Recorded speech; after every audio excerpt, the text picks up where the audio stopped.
Días, gracias a todos los participantes.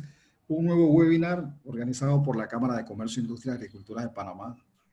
No cabe la menor duda de que desde hace ya casi 100 días estamos enfocados en llevarle a los miembros información actualizada en todos los tópicos, porque la verdad es que ha sido una gama de tópicos, más de casi 30 webinars con alrededor de 4.000 participantes. Son cifras interesantes, lo cual indica también que los miembros y la sociedad en general está ávida de información, como dije, en diferentes sectores. Hemos atendido los temas laborales, hemos atendido los temas comerciales, también los temas emocionales, porque de todo hemos tenido, ¿no? Los temas motivacionales. Recuerden que la gente está en confinamiento y también hay que darles algún tipo de mantenimiento emocional. Nosotros vamos a abordar un tema muy interesante esta mañana. Y yo creo que en esa misma línea, hace algún tiempo, nosotros hicimos una invitación a la gente de Rivera y Bolívar y Morgan, y estuvimos hablando un poco de reorganización e insolvencia.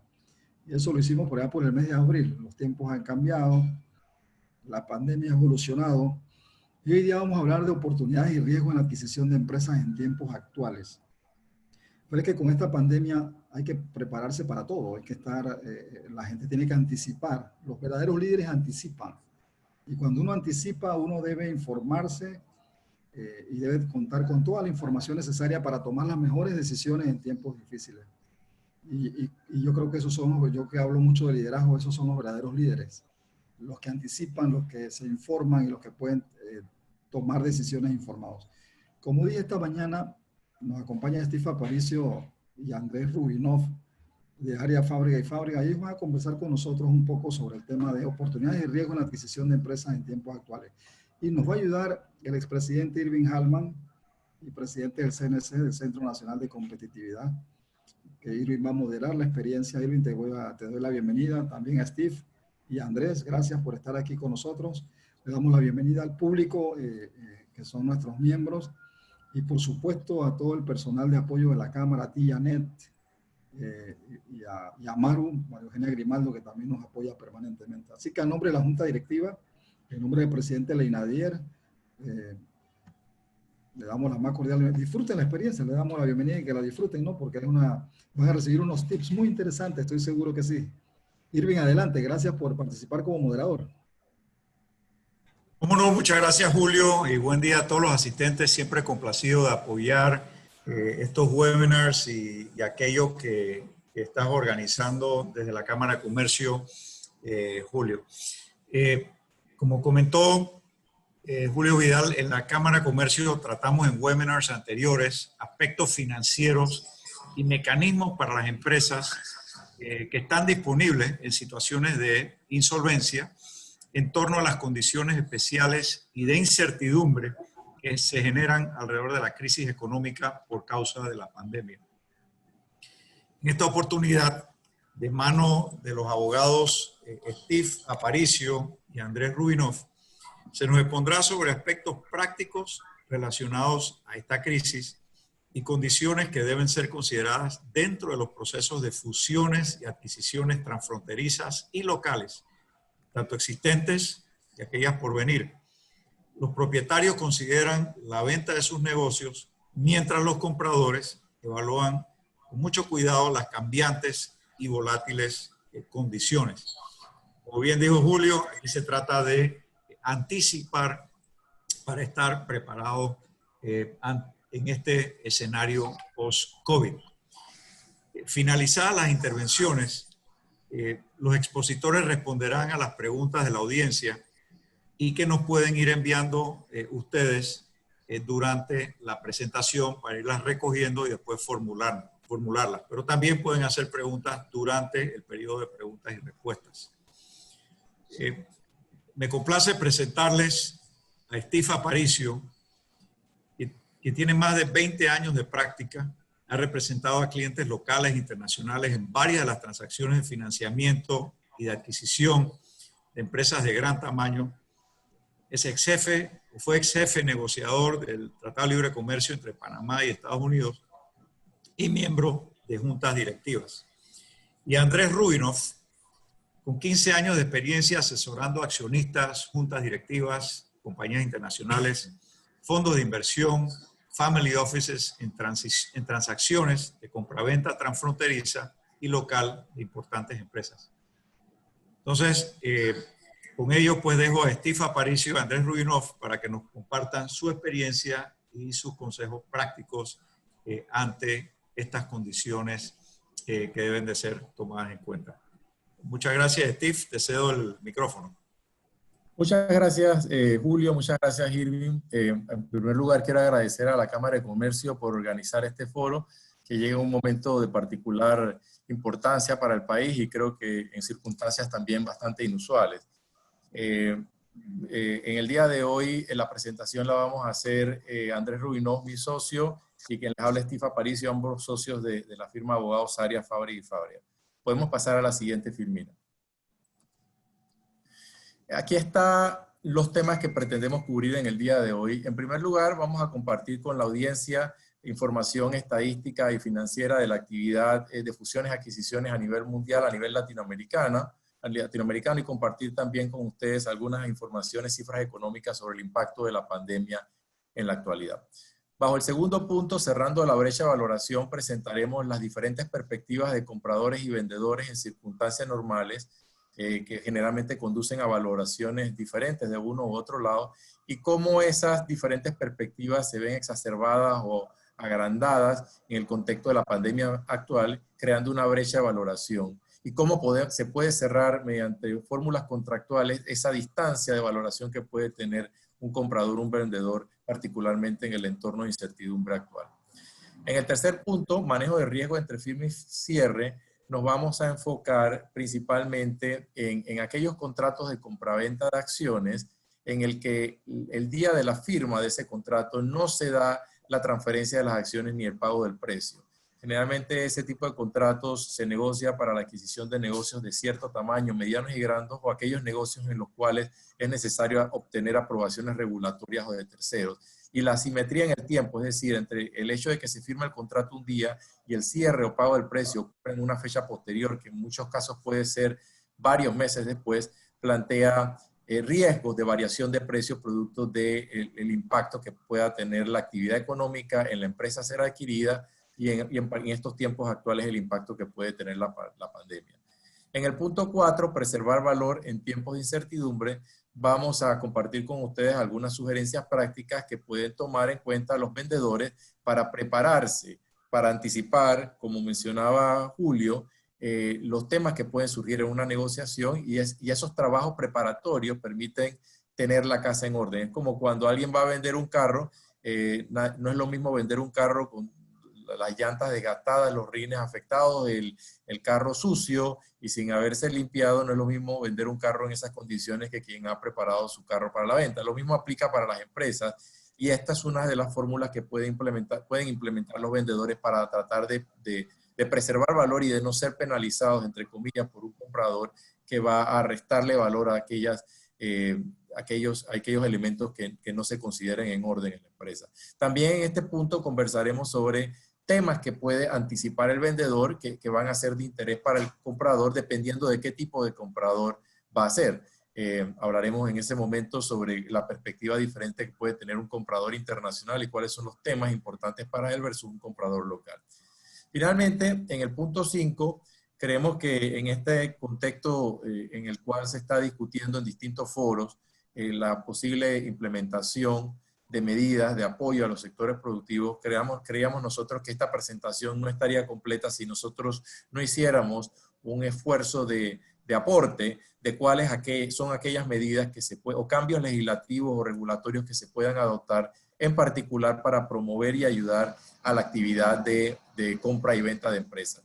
En esta presentación nos vamos a referir a la compraventa de empresas, en algunos casos como compraventa expresa, como fusiones, adquisiciones. En todos los casos en esta presentación vamos a estar refiriéndonos a la compraventa de acciones de una compañía. No vamos a desarrollar en esta presentación el supuesto específico de compraventa de activos.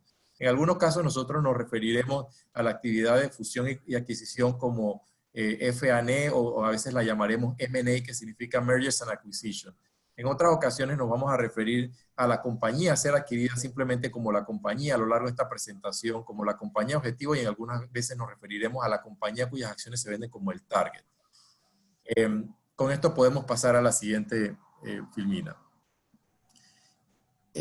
La semana pasada el Fondo Monetario Internacional dio a conocer la revisión de sus estimaciones de crecimiento para la economía mundial, la economía latinoamericana y la economía centroamericana y del Caribe del área de República Dominicana, es decir, el Caribe que no es angloparlante. Las nuevas cifras de crecimiento de América Latina pronosticadas o proyectadas por el Fondo Monetario la semana pasada apuntan a un decrecimiento de la actividad del Producto Interno Bruto de la región latinoamericana en un menos 9.4%, una revisión significativamente más negativa considerando que solo en el mes de abril el Fondo Monetario había estimado el crecimiento, entre comillas, de la región en un menos 4.2%.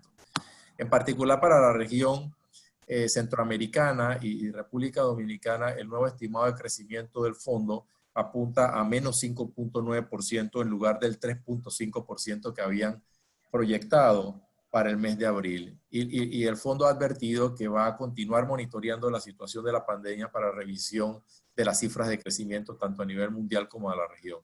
Estas cifras vistas de esta manera apuntarían hacia un escenario en donde no existen oportunidades, un escenario catastrófico desde el punto de vista económico, que ciertamente lo es.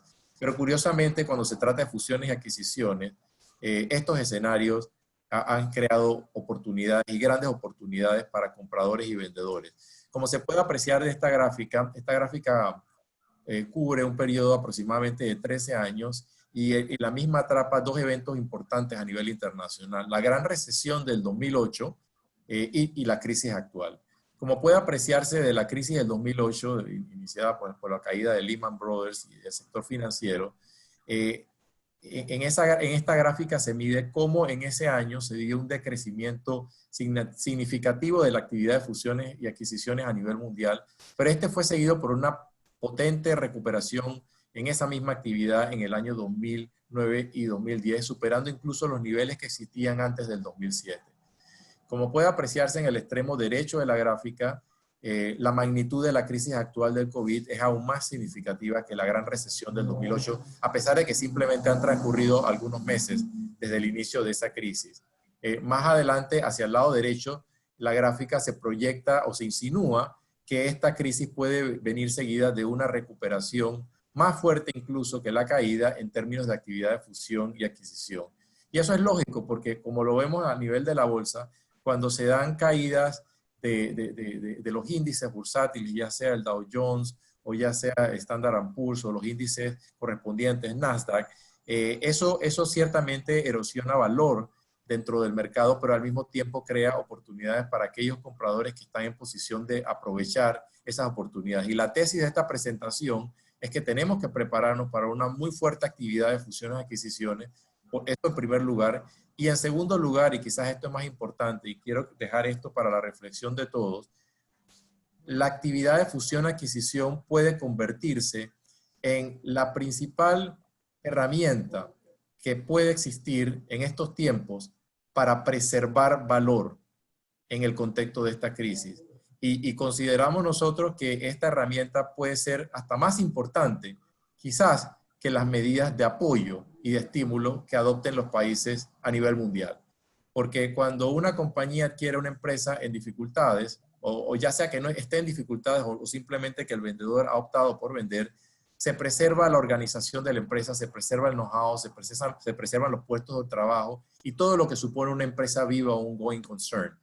Entonces, es evidente que los estados no tienen la capacidad de rescatar a todas las empresas en todos los sectores, y desde ese punto de vista la actividad de adquisición, de fusiones y adquisiciones, es una herramienta que crea el propio mercado y que permite preservar ese conocimiento y ese valor y evitar el cierre de las empresas. Con esta introducción yo le paso la palabra a mi socio Andrés, quien continuará refiriéndose a otras cifras, a otras estadísticas relacionadas con este tema y nos va a hablar sobre el impacto de toda esta crisis en el tema de valoración y en los contratos de compraventa de acciones.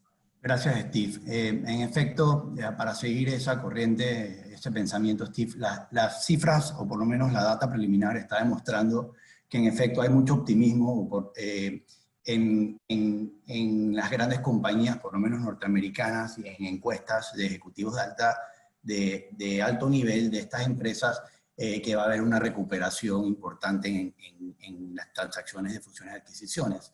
Esta gráfica demuestra o resume una encuesta de EY de 2.900 ejecutivos pre-COVID o pre-19 de febrero, cuando se declaró la pandemia mundial, y luego y después la misma encuesta después de los mismos ejecutivos después del 19 de febrero, y ahí demuestran por lo menos las expectativas de esos ejecutivos con respecto a la actividad de M&A, o perdón, de fusiones y adquisiciones en los próximos 12 meses, y se mantiene básicamente igual en términos de el volumen o lo que se espera que venga a venir. Y cual también es demostrado, obviamente, y en crisis históricas, que hubo un tipo de recuperación importante después de una crisis como la que estamos viviendo. Y en efecto, la poca data que está saliendo ahora en los tiempos de crisis está demostrando que las compañías en efecto se están adaptando y cerrando transacciones, fusiones y adquisiciones. Esta gráfica demuestra al junio de 2020 en Latinoamérica únicamente, demostrando transacciones que han cerrado a la fecha, y también demuestra en los sectores donde han estado cerrándose estas transacciones, fusiones, adquisiciones. Es decir, ¿qué está pasando? Los compradores están viendo oportunidades o transacciones que se habían ya estancado, están volviendo a cerrar, y demuestra los sectores donde van a estar liderando, donde se espera tener más actividad de esos cierres o esas compraventas de compañías. Viendo y liderado por energía, el sector también de telecomunicaciones, al igual que servicios financieros y obviamente el sector de consumidor o retail o comercio al por menor, que casualmente son en muchos casos uno de los, por lo menos en el de retail, uno de los más golpeados.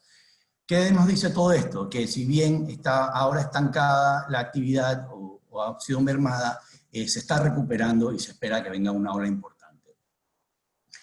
No obstante, claro está, y por lo menos así se evidencia en nuestra plaza y en otros lugares, que sí sigue la actividad de compraventa de compañías mermada.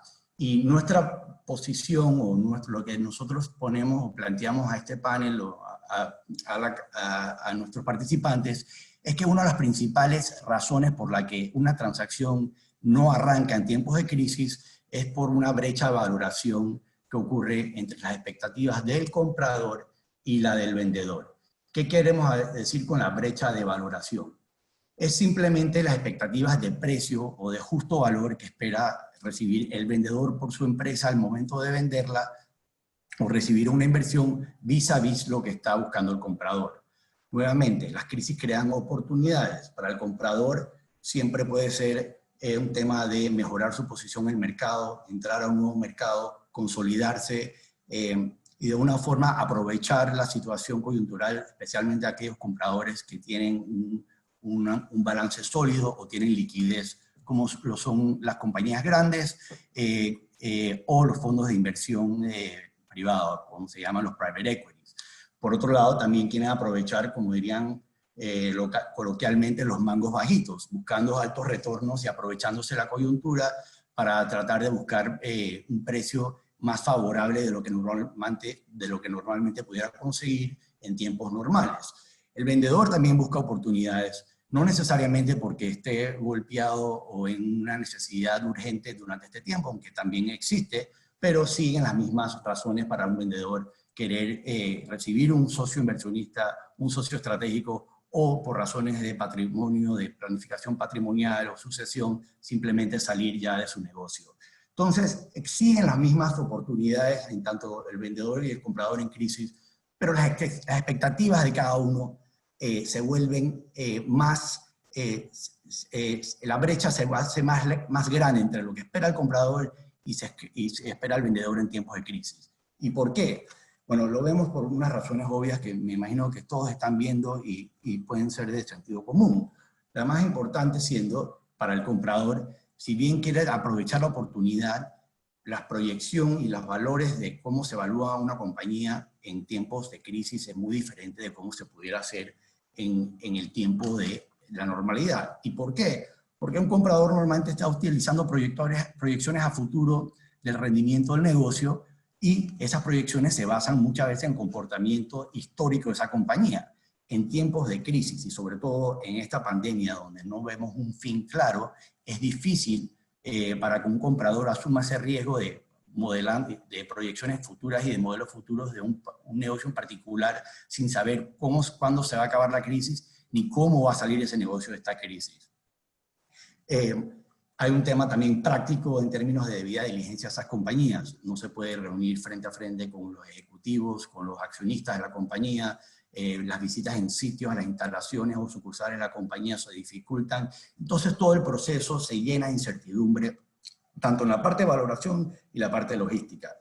Por la parte del vendedor, sí, del mismo modo existen justas causas para que no necesariamente el vendedor quiera vender en este momento. Una de ellas es si la incertidumbre cuánto va a durar, si es temporal y con las esperanzas de que el negocio se va a recuperar.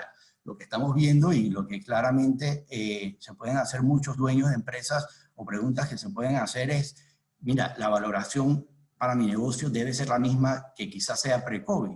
Los fundamentales o las características fundamentales de mi negocio, mi know-how, mi posición de mercado, no necesariamente debe cambiar por razones de una crisis económica que puede ser exabrupta y que pueda terminar temprano. Entonces, la expectativa del comprador de cómo valorar el negocio y más allá tratar de aprovecharse de una situación de, nuevamente, mangos bajitos, vis a vis las expectativas del comprador que quiera recibir una valoración justa por su negocio, pensando en tiempos pre-COVID, se alarga o esa brecha se hace más grande en estos tiempos de incertidumbre. Lo que nosotros vamos a presentar ahora son maneras de cerrar esa brecha.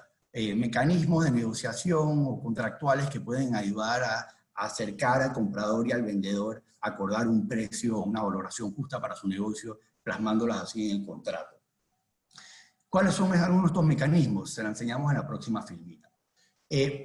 Claro está que uno de los mecanismos es el ajuste de precio estándar que nosotros estamos acostumbrados a ver en la plaza. Los ajustes de precio de compra generalmente están estructurados para compensar a la parte apropiada si ciertas medidas financieras entre la fecha de firma de un contrato y la fecha de cierre, cuando se desembolsa el precio de compra, cambia.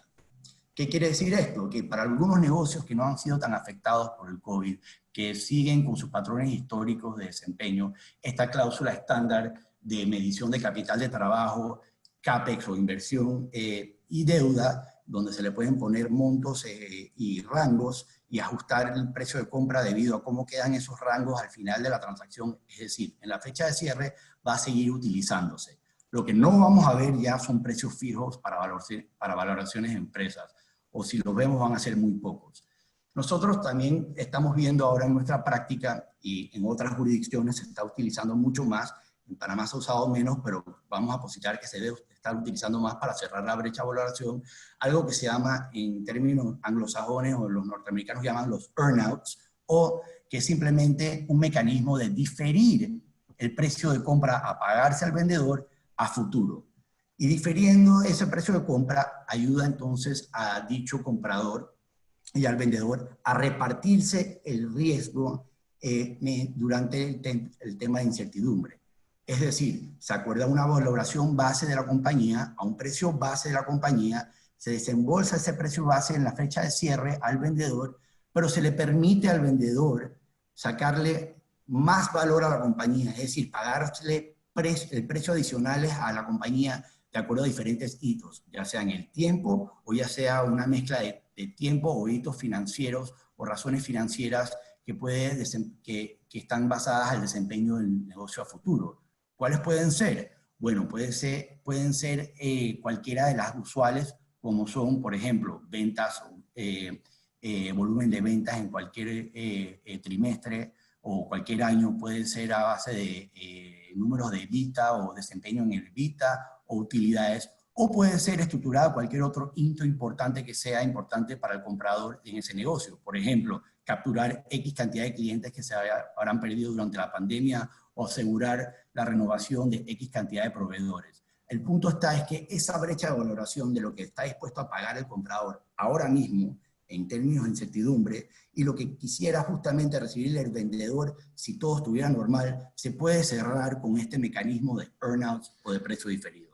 Steve le va a hablar de algunos otros mecanismos más creativos, un poco más complejos, pero que también valen la pena considerar para cerrar esta brecha de valoración. Gracias, Andrés. Sí, desde lo que mencionaba Andrés, de diferir el pago del precio o retener el pago del precio o vincular un porcentaje del pago del precio al desempeño futuro de la compañía. Además de esas fórmulas, hay otras fórmulas que pueden ser implementadas tanto por el comprador y vendedor para distribuirse el riesgo o para asumir parcialmente el riesgo. El tercer punto que aparece en la filmina y que identifica como la emisión o la adquisición por parte del comprador de instrumentos de quasi equity,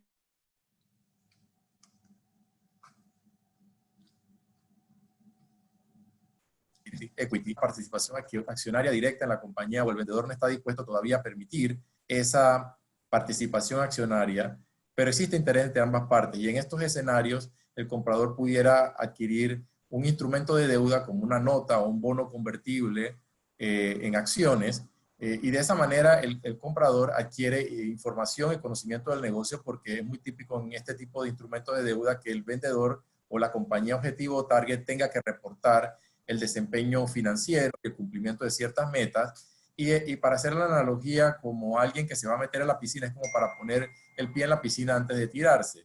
Estos instrumentos se regulan o regulan la forma en que el comprador, en ese caso, en ese momento inversionista, puede optar por convertir esa deuda en acciones, y eso se predetermina y se define en esos instrumentos. Y cuántas acciones recibirá ese comprador en función de la participación de capital que tenga en ese instrumento de deuda. Entonces, para el comprador, la ventaja es que mitiga el riesgo ante una potencial insolvencia, porque si la compañía objetivo entra en un proceso de reorganización o liquidación, ese inversionista en ese momento va a ser considerado como acreedor que tiene derecho a recuperar su crédito por encima de los accionistas. Los accionistas absorben las pérdidas, él en ese momento no sería accionista. Por otro lado, para el vendedor, le permite a veces obtener recursos financieros o facilidades crediticias en condiciones que el mercado a lo mejor no estaría dispuesto a darle, porque el objetivo del inversionista en este caso es un objetivo a largo plazo, es un objetivo de casi como de un inversionista, y es posible que los términos y condiciones financieras que esté dispuesto a darle ese inversionista a esa empresa sean mejores que los que puedan ofrecer incluso los bancos de la plaza. Estos instrumentos de quasi equity lo hemos visto mucho ahora en el contexto de esta pandemia. Varias emisiones 144A Reyes se han hecho en ciertos sectores que están en distress en Estados Unidos, notas convertibles que compran los inversionistas con la posibilidad de convertir esa deuda en participación accionaria, esperando que cuando la pandemia termine, esas compañías que ahora están fuertemente afectadas en sectores como, por ejemplo, cruceros, puedan recuperarse y que los inversionistas puedan haber tenido la oportunidad de adquirir acciones a precios muy bajos. Respecto a put y calls, eso es la manera como se denomina en inglés las opciones de compra y venta mediante un put y call. Generalmente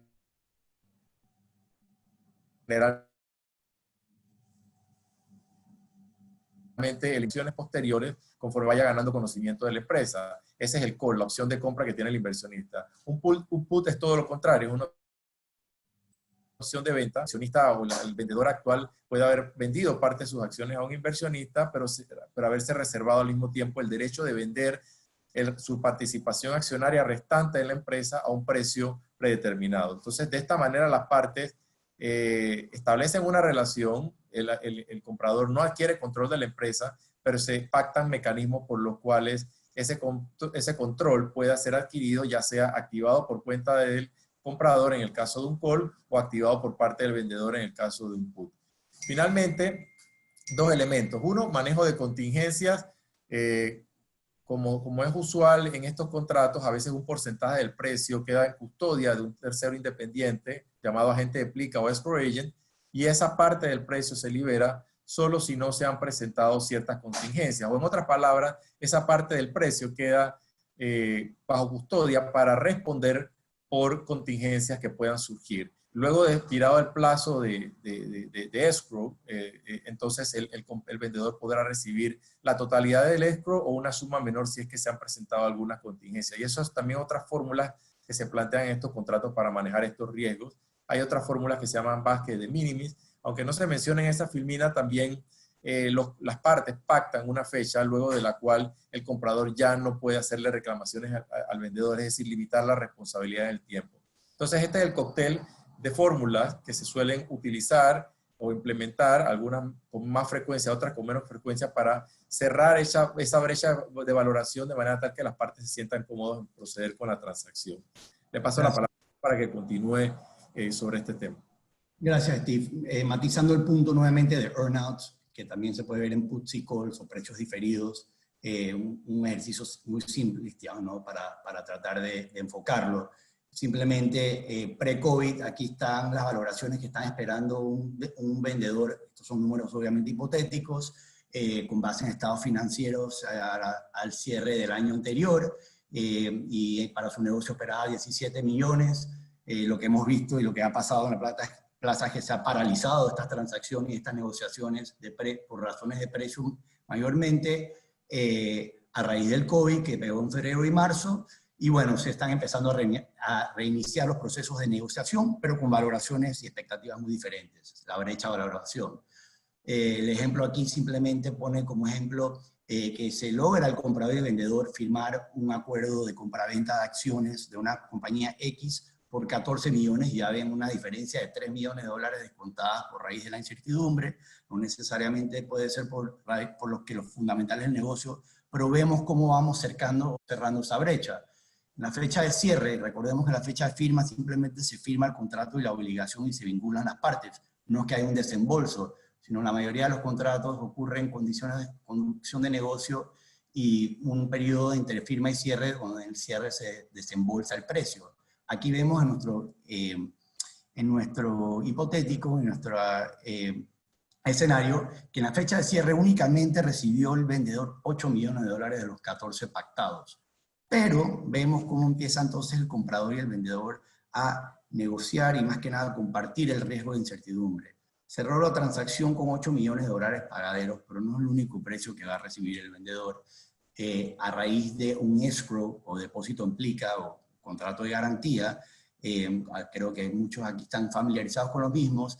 Luego de un periodo que se pactan entre las partes, se liberan otros 2 millones, asegurándose que no hayan surgido nuevas contingencias en ese periodo. Algo muy cierto que creo que vamos a estar viendo y estamos viendo en efecto es que los escrows o los contratos de plica para garantizar contingencias o hitos futuros van a ser más grandes. No necesariamente van a ser van a ser más largos en tiempo y más grandes en el monto del precio que se va a desembolsar. Siguiendo con el ejemplo, entonces, de esos 8 millones ahora se pagan 2 más después de cierto tiempo, habiéndose liberado el escrow. Y aquí viene entonces el periodo de earnout, desde el cierre de la transacción hasta una fecha futura que se pacta entre las partes o un hito futuro que se pacta entre las partes. Tiene el comprador entonces el derecho el vendedor de recibir hasta 4 millones o más, dependiendo del desempeño de la empresa o de las cláusulas pactadas, acercándose así mucho más a los 17 millones y a los 14 millones pactados, utilizando una o varias de los componentes de las técnicas que aquí les mencionamos en la filmina anterior. La próxima bloque o temario que queríamos tocar entonces es, hemos acabado de discutirles o presentarles cuáles son algunas de las barreras o la principal barrera que nosotros estamos viendo de por qué se ha decaído la actividad de M&A o fusiones y adquisiciones en la plaza, y la principal siendo la valoración que espera el comprador y el vendedor. Pero hay otros elementos de riesgo y otros temas que afectan a la negociación, esta pandemia o la incertidumbre que tenemos por medio. Y estos se pueden agrupar en 3 grandes categorías de contratos que tanto los dueños de empresas, potenciales vendedores y potenciales compradores deben tomar en cuenta y que ya estamos viendo en nuestra práctica. Y estos se centran en 3 principales rubros o temas en la negociación. El primero son las condiciones precedentes. Como le explicamos anteriormente, existe una fecha de firma y una fecha de cierre donde normalmente en la mayoría de los contratos no se desembolsa sino hasta que se cumpla la fecha de cierre. Esa fecha de cierre depende de condiciones precedentes que no necesariamente son, que no son nada más que hechos futuros que tienen que cumplir una parte u otra antes de que se llegue a desembolsar el precio de compra y traspasar las acciones. Usualmente son aprobaciones regulatorias o aprobaciones de terceros, o otros temas que están enfocados al comprador para mejorar la empresa o cumplirse antes de que ese comprador quiera asumir control.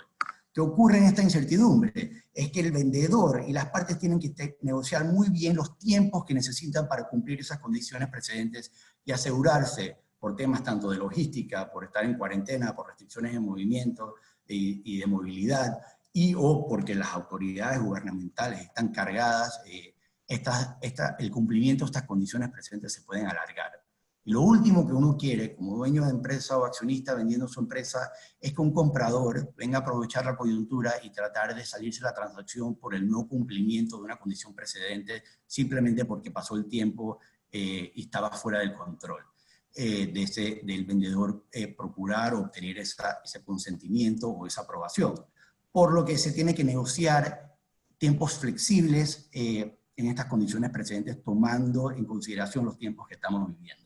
Y ya hemos visto ejemplos en la plaza, creo unos bastante notorios, en donde un comprador puede, más allá de salirse de la transacción, si no se cumple esa condición precedente, tratar de utilizar la ocasión del no cumplimiento de esa condición precedente o para salirse de la transacción o renegociar el precio de compra para abajo en su favor. Otra área que estamos viendo de mucha negociación o discordia entre el comprador y el vendedor al negociar un contrato de compraventa de acciones o de venta a una empresa es el área de conducción de negocio. Por lo general, esto es una cláusula que en tiempos normales no se le pone mucha atención. Es simplemente la cláusula de conducción de negocio, es una donde el vendedor, nuevamente, entre firma y cierre de esta transacción, se obliga el accionista, el vendedor, a operar el negocio de acuerdo a su giro ordinario o sus prácticas históricas. Vale hacer la pregunta es, ¿qué significa giro ordinario y qué significa prácticas históricas en tiempos de pandemia y en tiempos de incertidumbre? Sobre todo y cuando estamos viendo que negocios tienen que reaccionar a normas y regulaciones que están cambiando por semana e incluso implementar inversiones de CAPEX o tomar decisiones importantes laborales para cumplir con las mismas.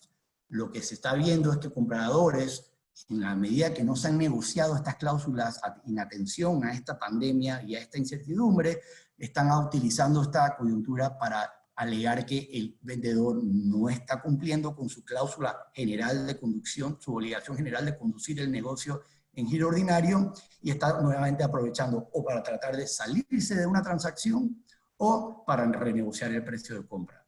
Entonces, nuevamente, estas cláusulas de conducción y giro ordinario de negocios se tienen que negociar ahora con mucho más detalle y mucho más atención a lo que está ocurriendo ahora mismo en la plaza y las regulaciones cambiantes. Y por último, un tema muy práctico que estamos también viendo oportunidad de compradores y vendedores para renegociar o para que haya discordia en la ejecución del contrato, es el área de declaraciones de garantías entre la fecha de firma y la fecha de cierre. ¿Qué quiere decir eso? En un contrato normal de compra-venta de acciones, el vendedor usualmente da una serie de declaraciones y garantías sobre la operación del negocio. Dichas declaraciones y garantías es lo que induce al comprador a entrar en el contrato y pagar el precio de compra. Lo que ocurre es que esas declaraciones y garantías usualmente se tienen que ser ciertas y exactas, tanto en la fecha de firma como en la fecha de cierre. Entonces, ya claro está el problema en que un tiempo de pandemia y de incertidumbre, y donde hay negocios que están reaccionando rápidamente o están siendo golpeados por la crisis económica, no necesariamente la declaración que diste en la fecha 1 va a ser la misma que diste en la fecha 2, es decir, en la fecha del cierre, abriendo otra vez la oportunidad para sembrar discordia o renegociación o replantear términos y condiciones entre el comprador y el vendedor, sobre todo donde el comprador pueda alegar que no se está cumpliendo con ciertas exactitudes o ciertas declaraciones y garantías que dio el vendedor en la fecha de firme, porque en efecto ya no son ciertas, como lo pueden ser, y lo estamos viendo ahora mismo, en términos de declaraciones y garantías que da el vendedor con respecto a su inventario y sus niveles de inventarios históricos, con respecto a la solidez y cumplimientos con sus contratos materiales, ya sea contratos materiales con clientes, con proveedores, con terceros, sobre el estatus de sus cuentas por cobrar. Son tres de los rubros que se están enfocando mucho los compradores y están siendo muy exigentes de que deben ser correctos en la fecha de firma y la fecha de cierre, porque a las partes entonces le conviene negociar eso con mucho cuidado y en atención a la dinámica que está cambiante en la plaza. Nuevamente, terminando la filmina en la explicación anterior, este cuadro nada más demuestra todo lo que pudiera ocurrir y las diferentes partes del contrato que siguen objeto de una posible fricción o salida del comprador o renegociación de términos y condiciones por razón de que existe entre fecha de firma y cierre. Las condiciones precedentes, la conducción del negocio y asegurarse que las declaraciones y garantías están bien negociadas porque tienen que ser ciertas a la fecha de firma y a la fecha de cierre.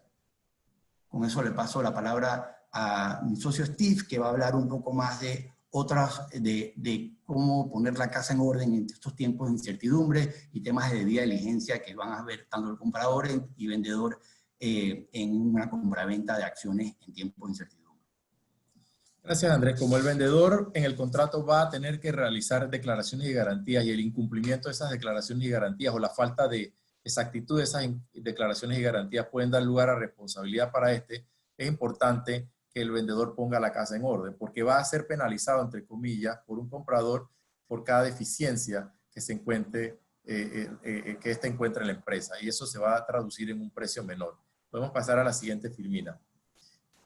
Creo que hay una pregunta en la audiencia sobre cómo se puede preparar un vendedor. Bueno, esta filmina guarda relación con esto. Yo no voy a referirme a cada uno de los puntos, pero esencialmente diría que si usted es un vendedor y está considerando vender su empresa, es un buen momento para revisar sus contratos, cómo lo protege o cómo sus contratos contemplan escenarios que antes se consideraban teóricos como fuerza mayor y que ahora están siendo invocados por todas las partes.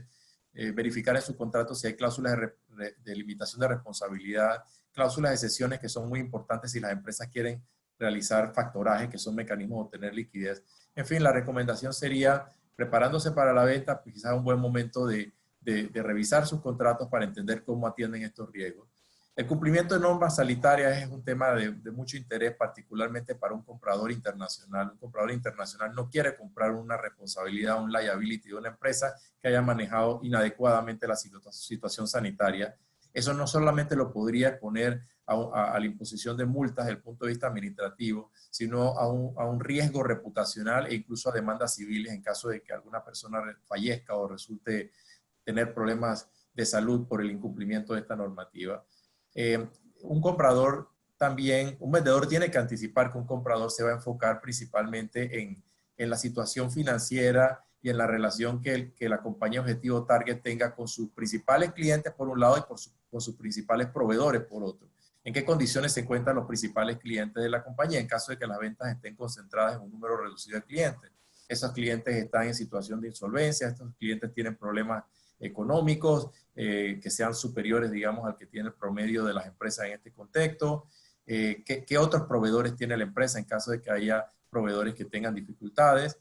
Por supuesto que el manejo del pasivo laboral es otro elemento importante. A lo largo de esta pandemia se han aprobado distintos decretos y leyes que han dado flexibilidad a las empresas para la suspensión de los contratos de trabajo mediante un mecanismo de aprobación que es más sencillo que el previsto en el Código de Trabajo, reducción de jornadas de salario. Entonces, un vendedor debe tomar en cuenta todas esas herramientas para manejar esa potencial contingencia. También las empresas están manejando mucho el tema de las vacaciones ahora, no solo las vacaciones acumuladas, sino las vacaciones futuras como una estrategia de manejo de contingencia en la crisis actual. Por supuesto que temas fiscales, particularmente los impuestos que apliquen a la venta de las acciones, es un tema de consideración del vendedor. Como ustedes saben, el régimen de ganancia de capital en Panamá para la venta de las acciones requiere que el comprador retenga 5% del precio independientemente de que el vendedor tenga o no ganancia. En el 2018 hubo una reforma a este régimen que ahora permite que un vendedor, si anticipa que no va a tener ganancia en la venta, porque puede ser que haya vendedores que no necesariamente tengan ganancias, sino que quieran recuperar su inversión o parte de ella. Tienen un mecanismo que les permite a ellos presentar unas declaraciones juradas, notariadas, con una certificación de CPA ante la DGI, para que el comprador no les tenga que retener el 5% del impuesto de ganancia de capital. Podemos pasar a la siguiente filmina.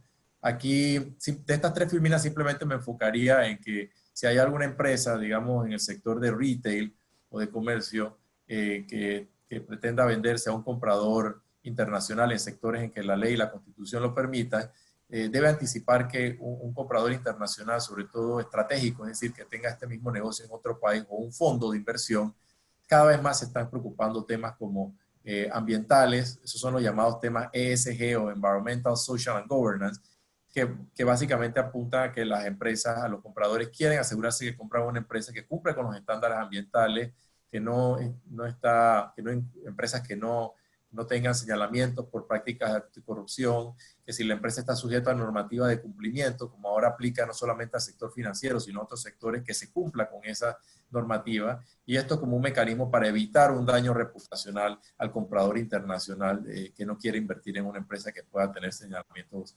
problemáticos. Podemos pasar a la siguiente. Bueno, aquí en esta también quería destacar el tema de las medidas de apoyo. Este es un elemento que no existía antes de esta crisis. Como ustedes saben, la Asamblea está a punto de reiniciar sesiones el 1 de julio y producto de las discusiones que ha habido a nivel de la Mesa de Diálogo Nacional, se piensa llegar a acuerdos que se van a traducir en leyes que representarán las medidas de apoyo con el cual eventualmente contarán las empresas para sortear esta crisis económica sin precedentes. Entonces, para una empresa que está considerando vender, particularmente si es una pyme, hay que estar muy pendiente de cuáles van a ser esas medidas de apoyo, que podrán incluir créditos blandos. Incluso se ha contemplado la posibilidad de que algunos préstamos otorgados a estas empresas estén respaldados por garantía del Estado panameño, lo cual abarataría el costo de fondos para esas empresas. La recomendación en síntesis es monitorear esto muy de cerca, porque puede ser que estas medidas ayuden a preservar valor y permitir preservar valor de la empresa que un vendedor desee vender. Podemos pasar a la siguiente filmina. A la siguiente también, por favor. Finalmente, nosotros creíamos que esta presentación no estaría completa si no planteásemos algunas ideas de cambios legislativos o reglamentarios que se puedan implementar en este momento, como están haciendo todos los países en la región latinoamericana. Nosotros tuvimos la oportunidad de participar en un estudio que hizo el International Bar Association de las medidas de apoyo realizadas a lo largo de América Latina, y realmente ha habido un cóctel de distintas cosas, desde créditos blandos, garantías soberanas, como incluso inyección de capital en algunas empresas. Estos son menos frecuentes. Entonces aquí está nuestra lista agrupada en 3 sectores, no pretende ser una lista exhaustiva. Estas medidas que estamos planteando aquí están directamente vinculadas con un proceso de compra, no pretenden ser medidas de apoyo en general a las empresas, sino aquellas cosas que se pueden hacer para facilitar la compra de empresas. Rápidamente, en temas de competencia, destacaría únicamente la ley de competencia. Establece actualmente que si uno adquiere una empresa en dificultades, eso no se considera una compra ilegal, independientemente de la participación de mercado que tengan las empresas vinculadas en esa adquisición, independientemente de que eso resulte en una participación de mercado importante. El problema es que esa excepción de empresa en dificultades es muy restrictiva, como está actualmente regulada, porque requiere que esta empresa, entre otras cosas, se haya intentado vender en distintas ocasiones, y obviamente los procesos de compra y venta de acciones toman mucho tiempo, y una empresa que ya se ha intentado vender varias veces, para poder invocar entonces esta excepción, es una empresa que tiene muy pocas posibilidades de sobrevivir. Entonces lo que nosotros planteamos es que se flexibilice ese requisito, de manera tal que aunque una empresa se intente vender por primera vez, o si es una empresa que no necesariamente ha dejado de pagarle a todos sus proveedores, que es otra de las condiciones, o todos sus contrapartes, que es otra de las condiciones que aplica actualmente, que esa excepción de empresa en dificultades no aplique solamente cuando básicamente la compañía está ya crucificada, sino que se pueda invocar esa excepción sin llegar al nivel de que la empresa haya intentado venderse varias veces, o sin llegar al nivel de que la empresa esté insolvente. Desde el punto de vista fiscal, es que vemos hacia el futuro. Vemos, a pesar de que hubo una amnistía fiscal el año pasado y que se fue extendida a principios de este año, creemos nosotros que eventualmente debería haber una amnistía fiscal, porque no tendría mucho sentido que empresas en las condiciones actuales estén pagando multas, recargos y sobrecargos por las obligaciones tributarias que no han podido cumplir en el contexto de esta crisis. También pensamos nosotros que el financiamiento a empresas en dificultades o reestructuración no le debería aplicar la sobretasa del 1% del FESI, que encarece significativamente esos financiamientos, por lo menos de forma temporal. Además de eso, como mencionamos anteriormente, cuando uno va a vender una empresa o las acciones de una empresa y uno no tiene ganancia, ahora es posible que no le aplique el impuesto de ganancia de capital en la venta de acciones. Creemos nosotros que por neutralidad tributaria, si la transacción se estructura como una venta de activos, es decir, que no es que se está vendiendo activos separados, sino que se está vendiendo un negocio, debería existir una exención, por lo menos temporal, para que no aplique el impuesto de ganancia de capital para la venta del inmueble, para la transferencia de los bienes muebles, ni tampoco el ITBMS por esa transferencia, siempre y cuando estemos hablando de una venta de un negocio, para mantener un principio de neutralidad tributaria, porque este debe ser indiferente si la venta se da de acciones o se da la venta de activos en forma separada. Por otro lado, aunque nosotros somos abogados y realmente pues, cobramos por estos servicios de hacer estos registros de trámites de fusiones ante el MEF y otras entidades gubernamentales, creemos nosotros que con la aprobación de la Ley de Gobierno Digital hace unos meses atrás, estos procesos deberían ser más automáticos, que con el solo registro en el registro público, las instancias de gobierno tomen nota de esa fusión sin necesidad de que tengamos que presentar o los empresarios tengan que presentar estos mismos papeles en distintas entidades gubernamentales. Finalmente, en otras jurisdicciones hemos visto que se ha dado créditos fiscales a aquellas empresas que preservan puestos de trabajo. Eso es algo que tendría que diseñarse, pero lo estamos viendo en otras jurisdicciones. Finalmente, entre las medidas que se pudieran adoptarse, sería que si una empresa está en reorganización, que se establezca claramente que si otra empresa, aunque esto suponga un incremento en participación de mercado por arriba de los índices, que usualmente se toman como referencia, pero si lo que se está adquiriendo es una empresa que está en dificultades, esa concentración económica o adquisición no debería ser impugnada, poder ser impugnada posteriormente con base a la violación de las normas de competencia, porque aquí estamos tratando de evitar un mal mayor. ¿Y cuál es el mal mayor? El cierre de la empresa y toda su estructura productiva y la pérdida de los puestos de trabajo. O sea, la estrategia del país es preservar los puestos de trabajo y preservar la mayor cantidad de empresas. Finalmente, relacionado con el punto anterior, hablaba de eliminar el FESI para financiamientos a empresas reestructuradas que están en operaciones. Pero para las empresas que ya se encuentran en un proceso de reorganización, bajo la ley de reorganización, creemos nosotros que no tiene sentido cobrar una sobretasa del 1% del FESI a un financiamiento de una empresa que ya está en dificultades y que no tiene capacidad de pagarle a sus proveedores. Se nos ocurre entonces que esta puede ser una lista no exhaustiva de temas que se pudieran considerar en este debate nacional. Con esto quiero dar por finalizada por momento en esta presentación, recordando algo que mencionamos, que es un tema central de esta presentación, y es que las fusiones y adquisiciones pueden convertirse en esta coyuntura en una medida más importante o una fórmula más importante de preservación de valor, incluso superior a todas las medidas de apoyo y de estímulo brindadas por los países en distintas partes del mundo. Esto quiero dejarles esta idea de la importancia que creemos que tiene este tema, y es por eso que pensamos que este periodo va a ser seguido por una fuerte actividad de fusión y adquisición, como hemos presentado en una de las principales o gráficas iniciales de esta presentación. Muchas gracias y estamos abiertos a cualquier pregunta que tengan el público a bien formular. Cómo no, muchas gracias a ustedes, Steve y Andrés. Tengo una serie de preguntas que nos han ido llegando y entre medio pues también pueden ir enviando desde la audiencia algunas otras preguntas que tengan en la medida que vamos contestando las siguientes.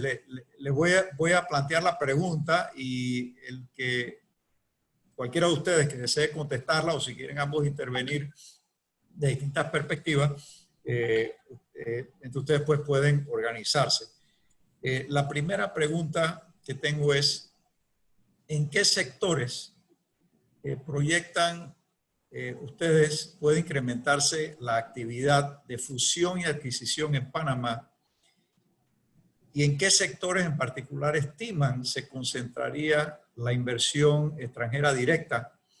Y aquí también nos hacen la pregunta, ¿cómo aplica de manera distinta esto a segmentos de las pymes, ¿no?, en cuanto a sus estimados y proyecciones?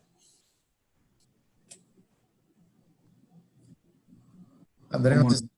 Sí, mira, contestando la primera parte de esa pregunta, y gracias Irving, una de las filminas que proyectamos habla mencionaban los sectores en Latinoamérica que están viendo ahora mismo actividad y que se proyecta va a haber actividad a futuro de fusiones adquisiciones.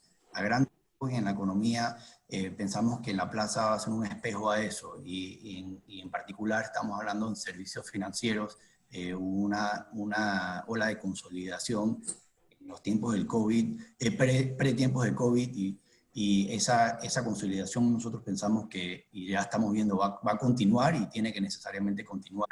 Y lo único que ha hecho este periodo es darle una pausa leve a eso, incluso quizás lo acelere. Claro está que lo vamos a ver también en términos del sector de consumidor, y ahí sí va a impactar a las pymes, quizás en el sector de retail o comercial por menor, porque la demanda claramente le va a tomar un tiempo en recobrarse y recoger e impulsarse. Creo que grandes grupos, al igual que pequeñas empresas, van a haber que consolidarse, ya sea para afrontar o mejorar su posición en el mercado, o porque van a haber importantes oportunidades con unas valoraciones más bajas, desafortunadamente, en ese sector de extranjeros y de fondos de inversión, sobre todo, que son los más líquidos. No sé, Steve, si hay otras industrias que tú tenías en mente donde nosotros estamos viendo o esperamos ver actividad. Y quizás en energía también, no vemos nuevos proyectos, Greenfield Projects en energía, pero sí vemos la posibilidad de que haya cambio de manos de algunos proyectos de energía. Luego de la construcción de los proyectos, lo que hemos visto es una participación creciente de inversionistas institucionales. Inicialmente el proyecto lo desarrollan los desarrolladores propios, pero después los inversionistas iniciales hacen un cash out y simplemente los fondos invierten con perspectivas de retorno. Ellos no se dedican necesariamente al negocio de energía y es un sector donde se ve bastante rotación. En el tema bancario, yo creo que Andrés lo ha dicho muy bien. Yo simplemente diría que había una fuerte tendencia de consolidación en la plaza, incluso una transacción que cerró en el medio de la pandemia, y eso, por normativa de capital, ponía presión a los más pequeños de la plaza. Ahora el entorno actual en donde los préstamos malos, el porcentaje de los préstamos non-performing se va a incrementar, nosotros creemos que le va a poner presión de capital adicional a algunos bancos y puede ser que los accionistas decidan estratégicamente vender su participación en esos sectores. El comercio definitivamente es otro.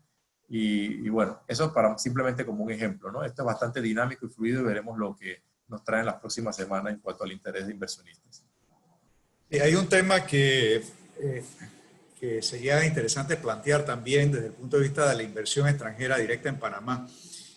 Por un lado, tienes un país que puede tener, o sea, el riesgo país y las oportunidades de Panamá para recuperarse pueden ser un atractivo.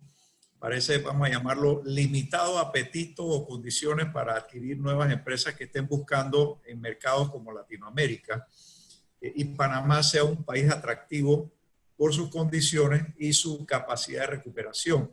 Por el otro lado, eso se puede contraponer a si estoy buscando ofertas de compra, quiero el menor valor posible ante la oportunidad de recuperación.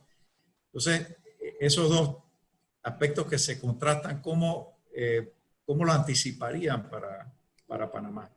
Aquí, si me permites, Andrés, algunas reflexiones, ¿no? Digo, Panamá, la riesgo país tiene dos dimensiones, ¿no? Porque estoy poniéndome desde la perspectiva de un inversionista extranjero, ¿no? Porque la pregunta va dirigida con ese enfoque. Hay dos maneras de ver riesgo país. La calificación de riesgo, pues Panamá tiene, solamente Chile, Perú tiene mejor calificación de riesgo. Panamá, creo que está Panamá a la par de México y quizás ya, ¿no? Estamos top 3 o top 4 en calificación de riesgo. Esa es una percepción, eso es bajo el índice de la calificación de riesgo de las calificadoras. La otra manera de verlo es la percepción de riesgo político real del país. Panamá, con todas las deficiencias que tenemos, se percibe como un país dentro del contexto de la región latinoamericana relativamente estable, relativamente a favor de la empresa y de la inversión extranjera. Entonces, desde ese punto de vista, eso juega a favor de nosotros, ¿no? Las valoraciones en este mercado se van a ver afectadas, al igual que se van a ver afectadas en otros países, o sea que las oportunidades potencialmente pueden ser tan buenas en Panamá como en otros países, pero con la ventaja de ser un país con con una percepción de riesgo país formal bajo la óptica de las calificadoras y también desde el punto de vista de un análisis cualitativo.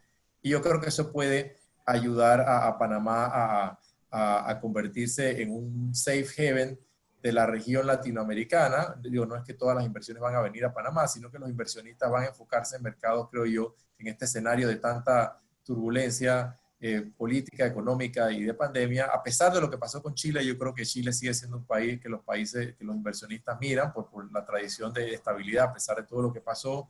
Perú es un país que lo ha hecho bien desde el punto de vista macroeconómico.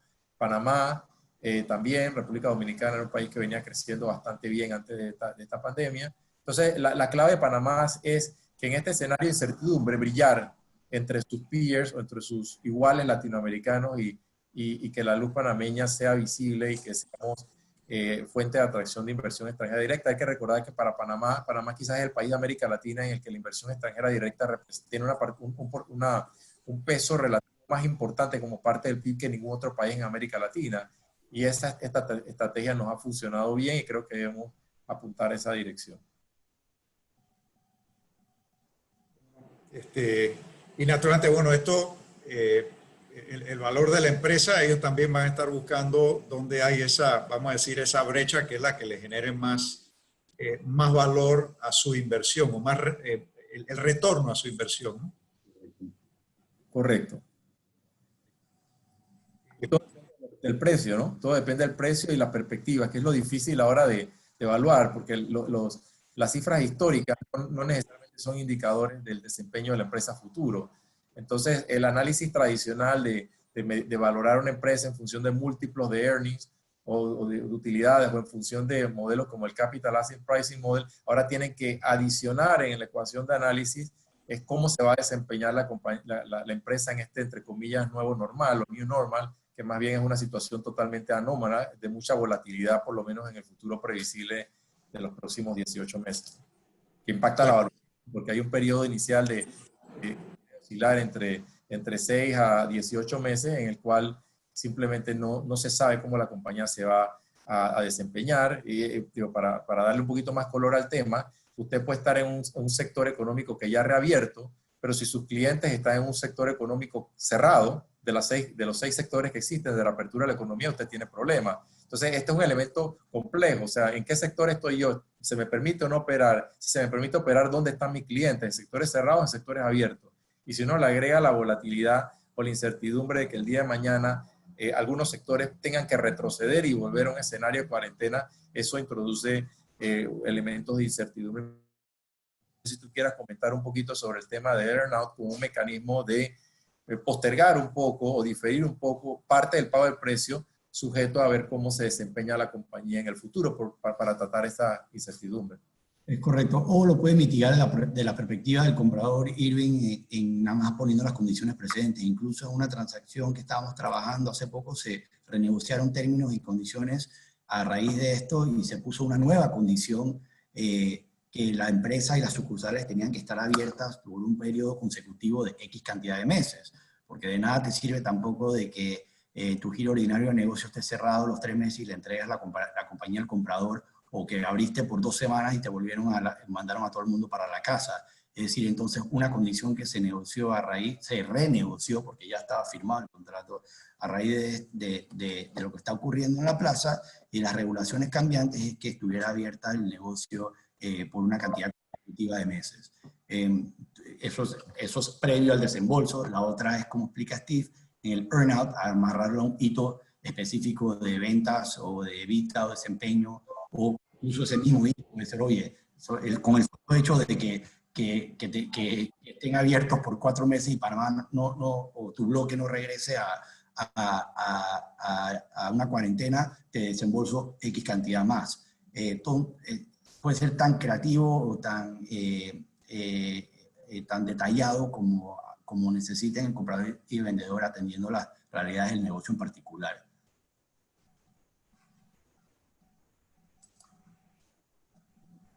Irving, creo que tienes el micrófono apagado.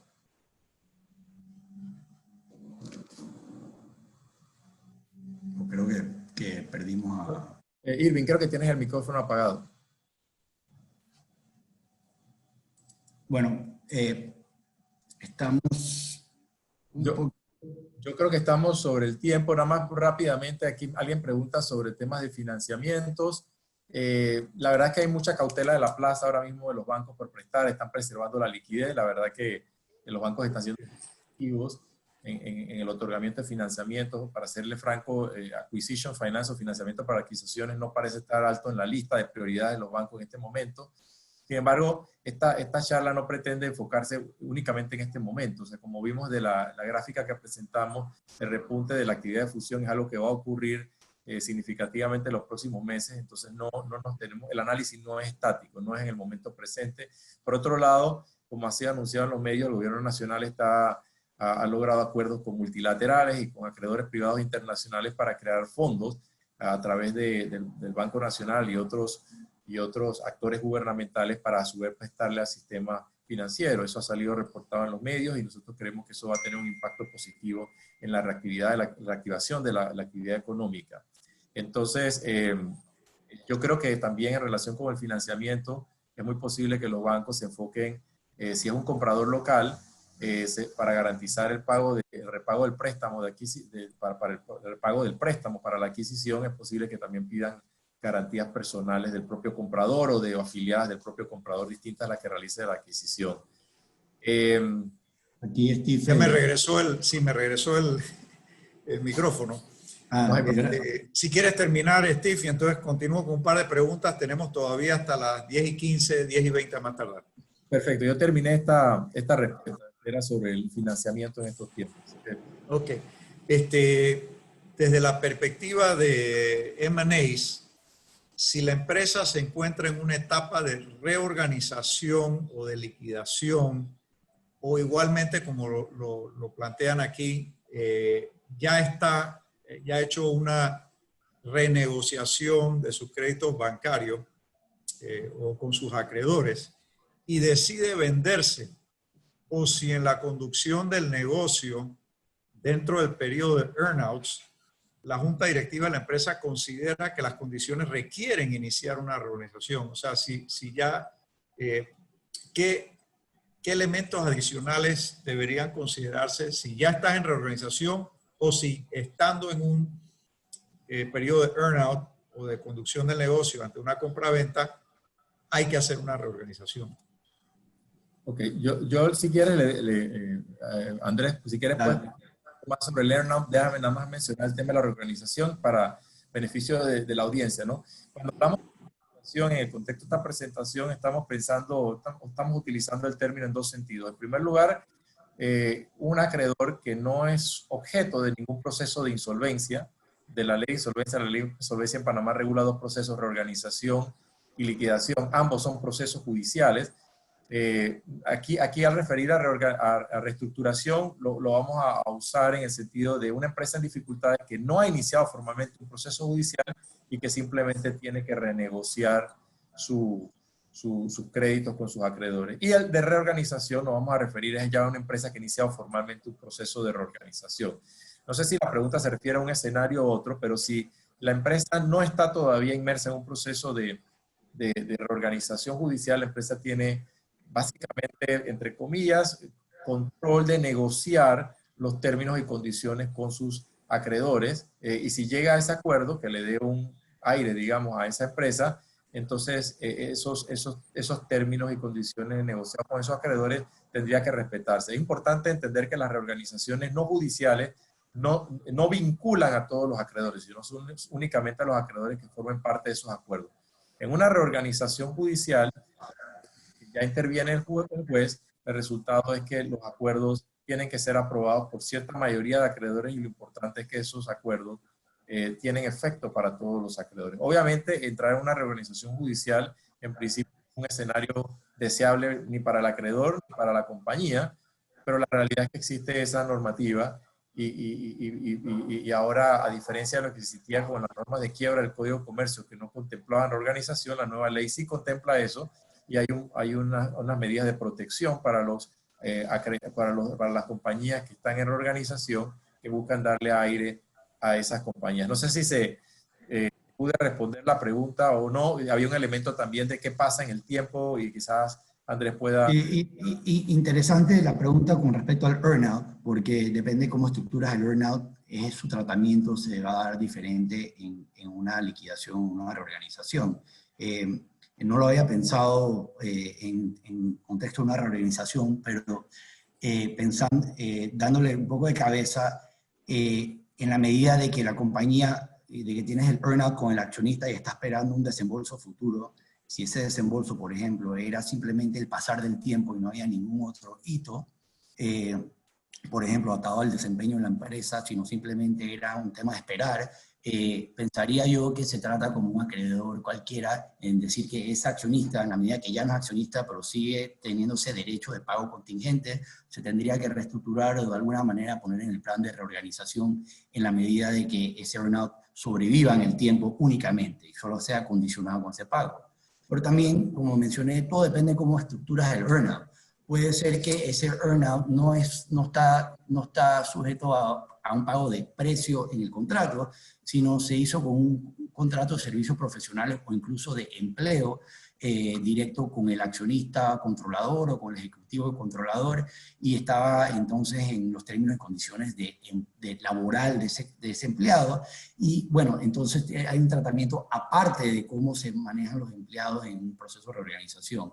Y por último, pensaría yo que si en el earnout o durante el periodo del earnout entra esa compañía en reorganización, y ese earnout fue estructurado en medidas de que la compañía tenía que desempeñarse a ciertos niveles o rendimientos a ciertos niveles y no los logró, y por ende está en reorganización, habría una cláusula por lo menos en protección del comprador en ese earnout, que diría que no se paga el earnout en caso que entrara un proceso de reorganización.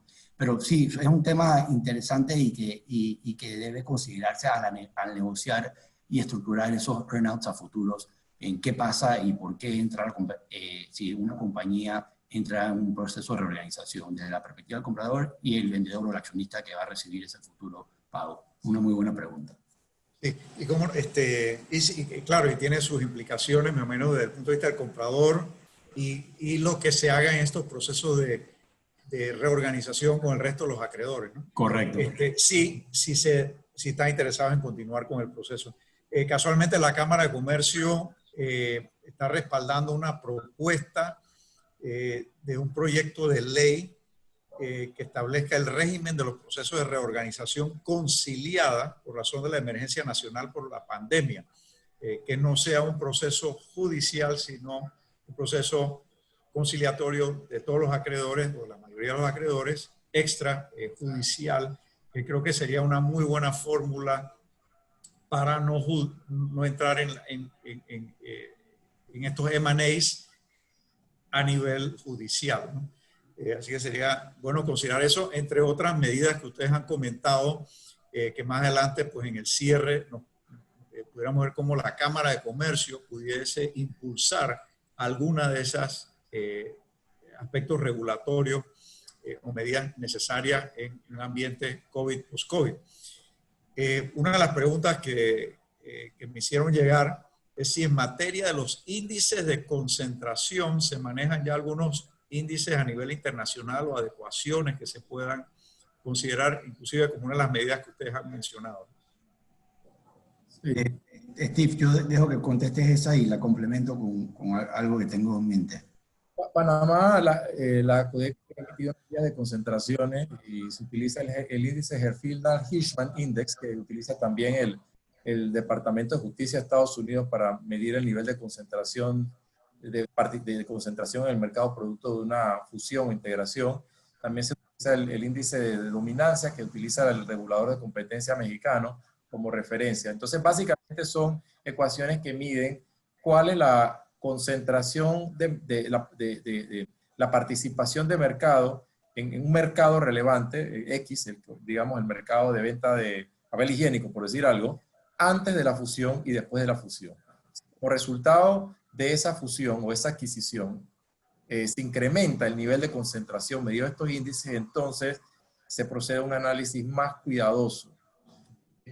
La transacción por presumirse que pudiera tener un efecto negativo. Acá hemos mencionado en esta presentación, cuando proponemos nosotros, por lo menos temporalmente, que cuando se da a dar la adquisición de alguna empresa grande, que también las hay, se encuentren en dificultades económicas, que de alguna manera ese proceso de no se considere una concentración ilícita el adquirir una empresa que esté en dificultades. Pero no esté en dificultades, está planteado actualmente en la legislación, que es básicamente una empresa muerta, una empresa que ha tratado de venderse muchas veces, que una empresa que ya ha dejado de pagar. Las empresas antes de llegar a ese nivel no necesariamente se encuentran bien, o sea, una empresa puede estar en dificultades y lo que no queremos es que la empresa continúe perdiendo valor, sino que pueda ser adquirida. Entonces, respondiendo a la pregunta, sí, en Panamá se utilizan índices de referencia para medir la participación de mercado. He mencionado los dos más importantes y el análisis se vuelve más exhaustivo de la autoridad de competencia en la medida en que el índice refleja un nivel de concentración, y creemos nosotros que esto pudiera flexibilizarse temporalmente dada la coyuntura tan grave que vivimos actualmente. Sí, Tenemos una... Sí, perdón, Andrés. quería matizar rápidamente ese punto. Panamá, y lo mencionó Steve en la presentación, y creo que es algo importante nuevamente reflexionar, que es, Panamá sí dentro de su ley Codeco y las guías de competencia esta categoría de failing company, es decir, de compañía en destreza o en problemas de liquidez, pero los índices dentro de la misma, o los requisitos para probar que cada vez dentro de esta excepción a la ley de competencia en términos de una adquisición son muy altos. Tienes, por ejemplo, que probar, la compañía que es objeto de la venta, tiene que probar en su momento que has tratado de venderse o que ha sido objeto de un proceso de venta anterior al que está sujeto ahora mismo. Tiene que además probar que está en efecto insolvente, ha dejado de pagar sus deudas, cosa que ya para entonces es muy tarde. Pensamos que si no se flexibiliza la parte de los índices que acaba de hablar Steve, los rubros dentro de este Failing Company Exception, dentro de la ley Codeco, dentro de la guía de competencia, si se flexibilizan, dejarían mucho más espacio para preservar valor en la plaza vis a vis un proceso de adquisición, y también acortaría los tiempos de esa aprobación, ayudando entonces así a empresas a consolidarse o a comprarse, y por supuesto con los efectos económicos que eso tiene. Eso es algo que rápidamente se pudiera mediante, creo que incluso decreto ejecutivo, buscar una solución o una amnistía en esos requisitos en estos tiempos. Los invito a que nos hagan una propuesta para poder considerarla. Incluso, con gusto, Irving. Sí, tengo dos preguntas adicionales y ya por tema de tiempo. Además de todas las felicitaciones que estamos recibiendo por la exposición, una tiene que ver con los aspectos laborales, ¿no? que tiene su propio código, y en el caso particular pues, de Panamá, y si las empresas adicionalmente tienen sindicatos, ¿cómo tener esto en cuenta en cuanto a documentación, en cuanto a aspectos que tienen que ver con la conducción del negocio? Y la última pregunta tiene que ver con el empresario que está interesado en explorar estas oportunidades. ¿Qué debe tener en cuenta? ¿Cómo se puede preparar? ¿Cómo no? Déjame, Steve, abordar la segunda, que creo que es un poquito, que también abarca un poco la primera. Una de las filminas que Steve expuso hablaba de poner la casa en orden. Y la documentación necesaria de los temas prácticos y aplicaciones que debería tener todo empresario o toda empresa en curso si se quiere preparar para una posible venta a un tercero, a un competidor o a un nuevo inversionista. Y aquí cubrimos entonces los principales temas que en tiempos de incertidumbre, pero también normalmente se deberían tomar como un tipo de listado de checklist para asegurarse que la documentación y las obligaciones en estos contratos y en estos rubros están en cumplimiento. Los contratos materiales ahora mismo es clave.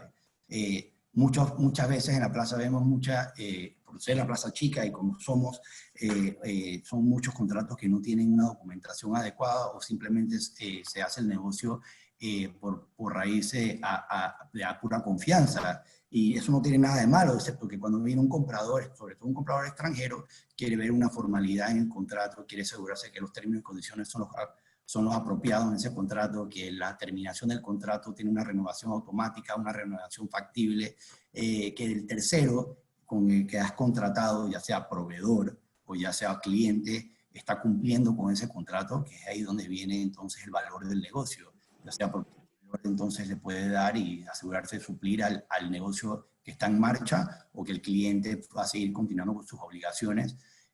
Contratos materiales, sobre todo, es un tema para tratar de poner la casa en orden y ir documentando. También lo vemos, por ejemplo, en temas menores, pero que son, a veces uno se da cuenta que cuando va a poner la casa en orden, sobre todo sobre negocios sobre la marcha o que son familiares que han tenido mucho tiempo andando, no necesariamente están bien documentados, que no tiene nada de malo, pero nuevamente se puede limpiar eso y presentar de una manera que le inspira confianza a un tercero. Temas de diligencia, por ejemplo, la propiedad de las acciones, el libro de registro de acciones bien llevado, bien anotado, las transferencias que se han hecho de padre a hijo, de hijo a primos, etcétera, estén documentadas, las acciones debidamente emitidas. Todos esos temas, o sea, normalmente le dan pausa a un comprador o son incluso hasta objeto de valoración si no están bien o en regla en su momento. Igual que los permisos y licencias materiales de un negocio que están al día. Los litigios, si uno puede transar con un litigio que ha estado pendiente por mucho tiempo en anticipación, que viene una compra y que un comprador quizás no quiera heredar ese litigio, se pueden ir poniendo en regla. Aquí hay un listado y cualquier abogado de la plaza les puede decir que hay estos temas y varios otros que son oportunidades en verdad en estos momentos para ir poniendo la casa en orden y por lo menos evitando que al momento de una negociación, más allá de la brecha de valorización de cuánto vale el negocio o no, un comprador no aproveche estos temas de cumplimiento o de administrativos para tratar de restarle valor a una empresa en una negociación. Y el consejo sería que quien sea que esté considerando vender este tiempo de parálisis, si su sector está en cierta parálisis, invertir el tiempo en poner la casa en orden es una manera de agregar valor y de preservar el valor de la propia empresa. Porque estas cosas suenan tontas, pero resolver estos problemas toman tiempo, consumen bastante tiempo y el tiempo creo que es lo que no cuentan ahora algunas empresas y convendría abordar estas materias desde ahora. Y creo que ese es un comentario general, no solamente para una empresa que se quiera vender, sino es un buen momento para hacer una pausa en el camino y tratar de ordenar las cosas. Muy bien.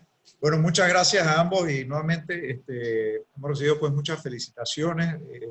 El tema ha sido muy bien abarcado, respondido y ahora le voy a pasar ya las palabras a Julio para que nos haga el cierre de este webinar. Muchas gracias, Irwin. Gracias, Irwin.